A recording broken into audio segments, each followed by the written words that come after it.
What's up, everybody? Welcome back to Handy Schlepped. I'm your host, Jordan Schrader. It is episode 61 of Handy Schlepped, and today is Thursday, August 3rd, 2023. And every year when we get back to the month of August, it is SMA, Spinal Muscular Atrophy, Awareness Month. So we're going to talk a little bit about that today, the status of disability awareness, and we're going to also talk about what needs to change yet. There's always room for improvement in anything, really. So to kind of give a little bit of a recap on my own journey with spinal muscular atrophy and disability in general, well, I was diagnosed with it, type 1, in 1993.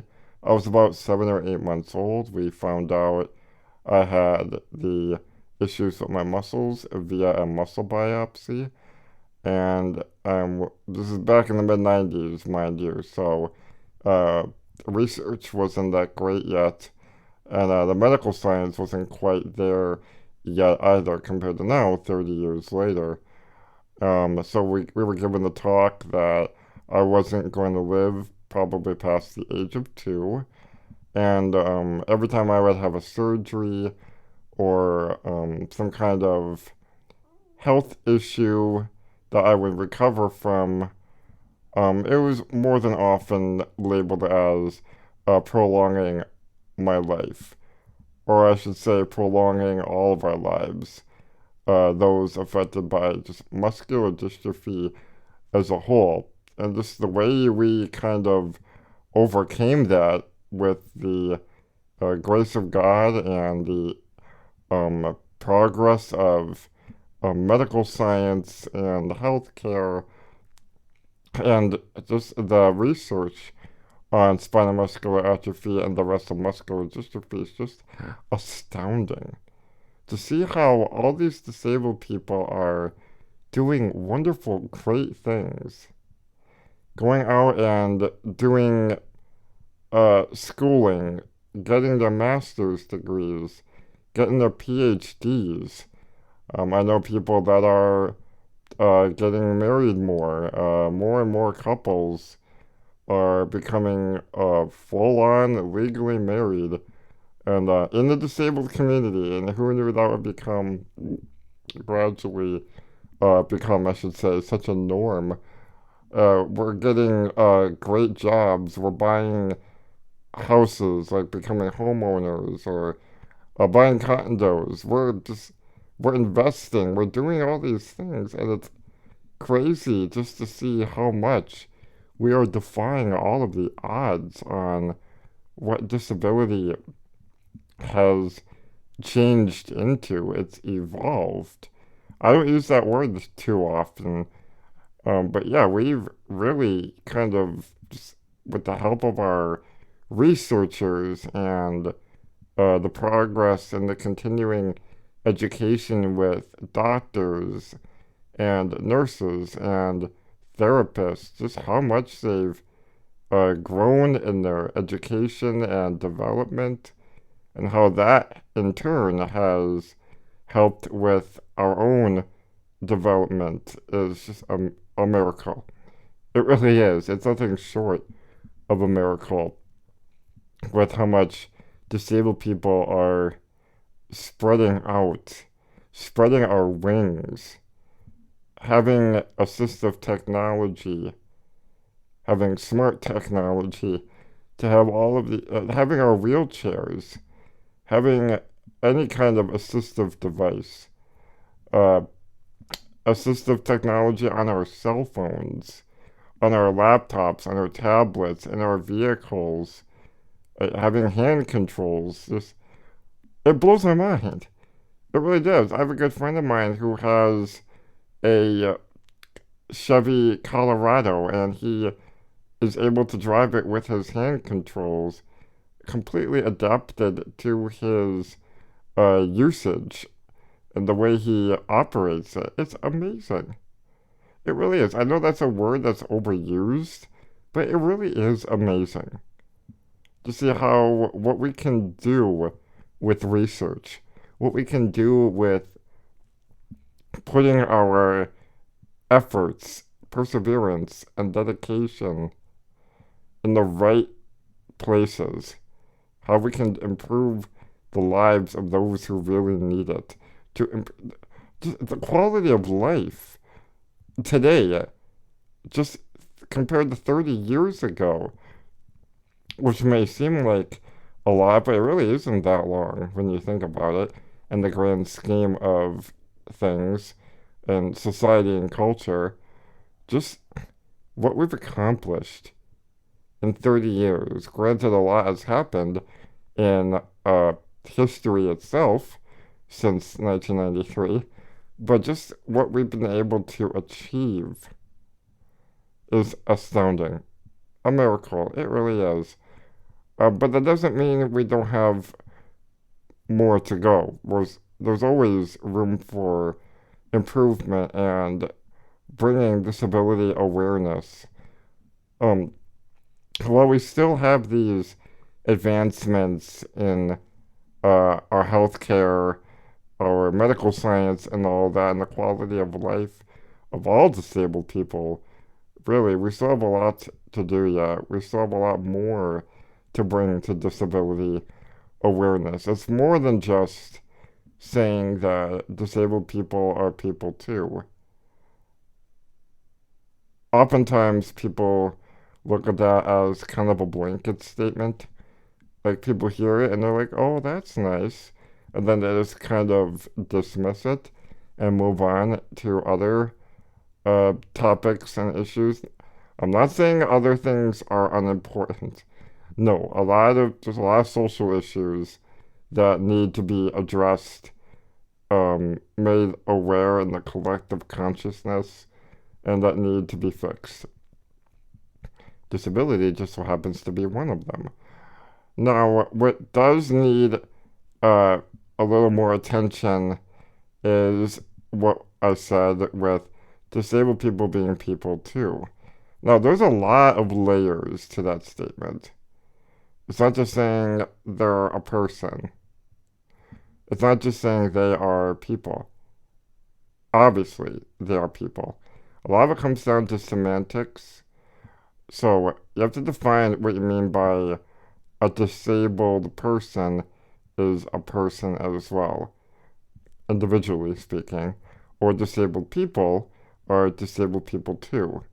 Now, when we say that, we need to say it as a person that just so happens to have a physical, mental, or emotional limitation also feels problems with their emotions, their mentality, and their physicality just as much as anyone else.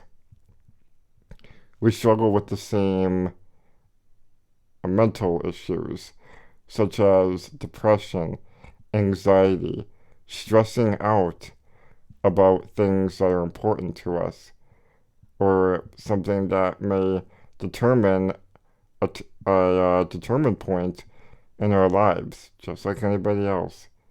We worry about finances, our emotions get out of whack and go haywire when we're dealing with a very troubling situation.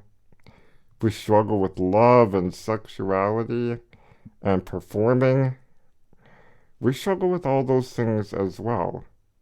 Now, I'm not saying this out of some prideful spite or anything like that. That can very be easily misinterpreted in that way, at least from what I've heard. But no, we struggle with all these things too. And that comes also to disabled people or people with disabilities. Let's look at this the proper way. Not politically correct, just a better way to, a deeper way to understand it, is labeling disabled people, all of them, as I might say, as inspirational. That's not true. I can tell you that while conquering all odds and beating all of the outcomes and obstacles is inspiring. But that's for a lot of people. Anyone who can conquer a hardcore obstacle or these great odds, anyone that can do that, that's a miracle. That really is. Because not everyone can do that. If we're truly honest, a lot of people quit. A lot of people give up. A lot of people succumb to what their environment tells them who they are. In other words, we assimilate ourselves into what other people think of us. And then eventually we kind of just accept it and just become one with the crowd, but in a bad way. We assimilate into our deepest fears and fall into our ugliest selves, and we allow our weaknesses to define us. But there are those who fight against it. It's not just disabled people, it's all of us. Now, calling a disabled person an inspiration, that's very commonplace. It is a stigma, and it's something that's more than likely not going to go away, at least for a while. And calling disabled people an inspiration is very interesting because, believe me, not all people who are disabled are an inspiration. We have problems. We have a lot of them. More that are even you're able to see. We have a lot of faults. A lot of us can be actually rather troublesome. Uh, we can be very mean to people. I personally have been rather rude and mean and hurtful to people, people who I love the most, people who I even don't know very well. Maybe I was having a bad day or a bad week or just a bad season, and I would lash out at people who didn't deserve it, just like anybody else. We do the same thing. There's a lot of similarities than people realize between people who are quote unquote normal and people who are, well, quote unquote disabled. There's a lot of similarities that we just are not made aware of, or I should say that we don't really talk about, that we fail to bring into the common narrative. And like I was saying, like someone like me, I've just done a lot of things I regret, things that have gotten me into trouble, things that people don't know about that have maybe questioned my decisions, my own morality. We go through these existential issues just as much as anyone. It's amazing how we like to talk about how complicated people are, but we kind of diminish the autonomy of other people that we may see as inferior or people that we don't like, or especially when it comes to racism and sexism. We like to diminish people who we feel like are against us, or people we feel like are inferior in the sense that we can tell them what to do, people who we think we can control. And then we demonize all kinds of people every single day. We demonize people that we think are the enemy and that we need to attack in order to make us feel superior. It's biology, it's human nature, it's the fall of human nature, I should say, to have the psychology of Cain and Abel, to go against our enemies, to take advantage of them. You know, it's always about wanting to be advantageous in any kind of way, to be superior, to have the leg up, to be the one-up person. We do the same thing. We're just better at hiding it. But yeah, we do a lot of things that people don't think about. We have a lot of needs that people may fail to acknowledge or they don't really talk about in depthly. And at the same time, I don't want to come off as being some kind of martyr or a squeaky wheel that just wants attention. But then again, we tend to do that as well, like anybody else. See, all of this discussion, we have all these different awarenesses for different groups and different social issues that we try to balance out with equal opportunity or equal awareness, whether it's people of color, sexuality, transgenderism, whether or not you agree with certain social issues, that's besides the point. The thing is, every group wants to be heard. Every individual wants to be heard. To know that we are all struggling as well. Everyone is struggling. You know, going back to the labeling of people, we label people and misjudge them without knowing their full story.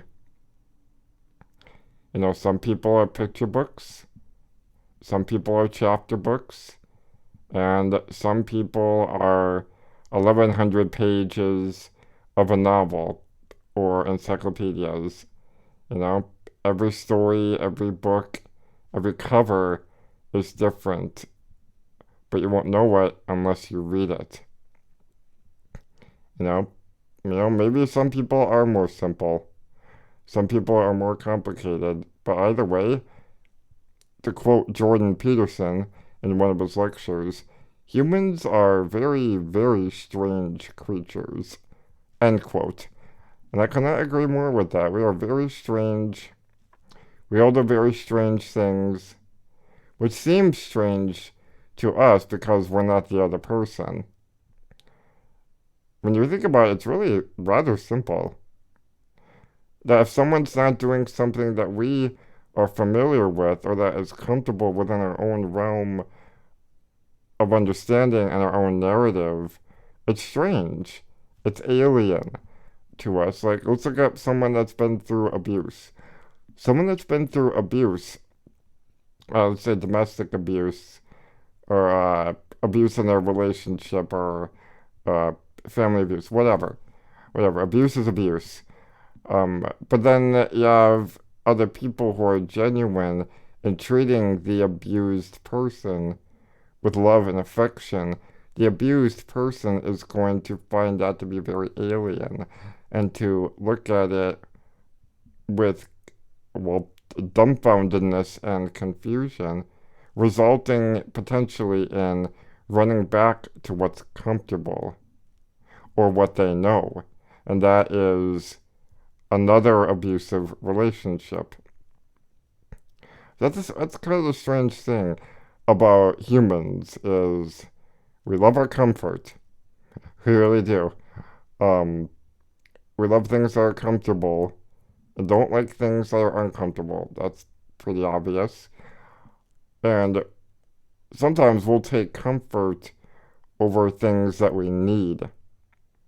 I can't remember the name of the experiment, but it's that famous experiment done decades ago with the little monkey uh, wanting to uh, suck on the artificial nipple for his formula or food, and then getting comfort, or that was in a rigid cage-like platform, but he preferred the comfortable cage with the blanket that mimicked the motherly comfort.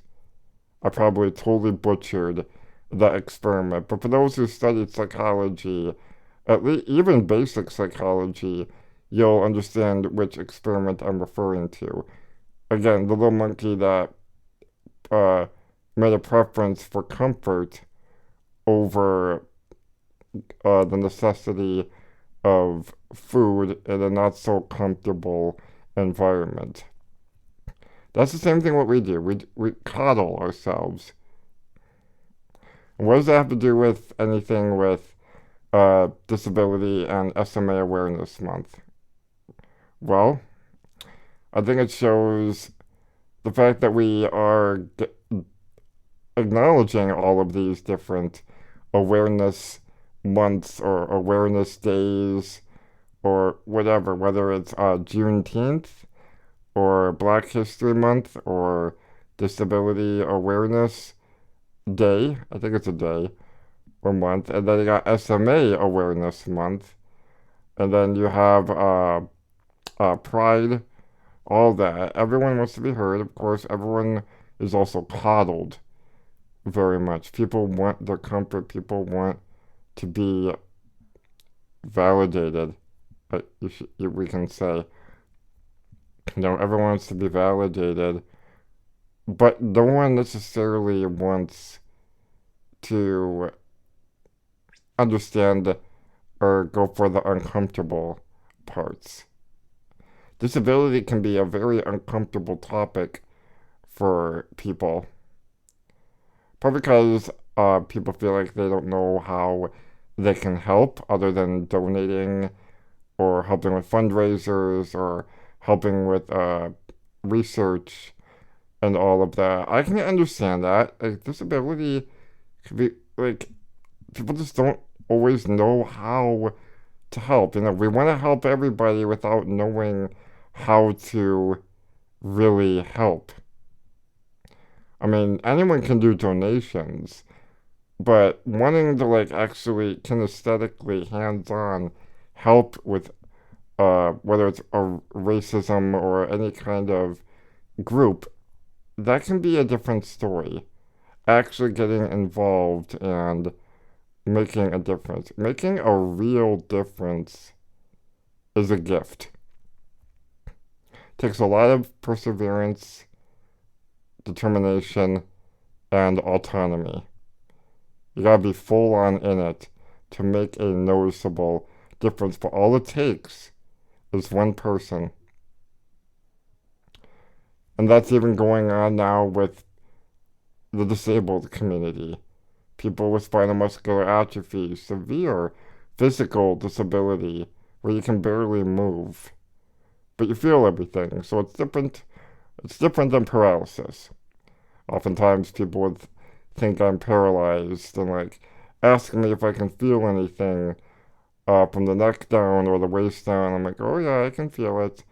They would even touch my legs and be like, can you feel that? I'm like, yeah.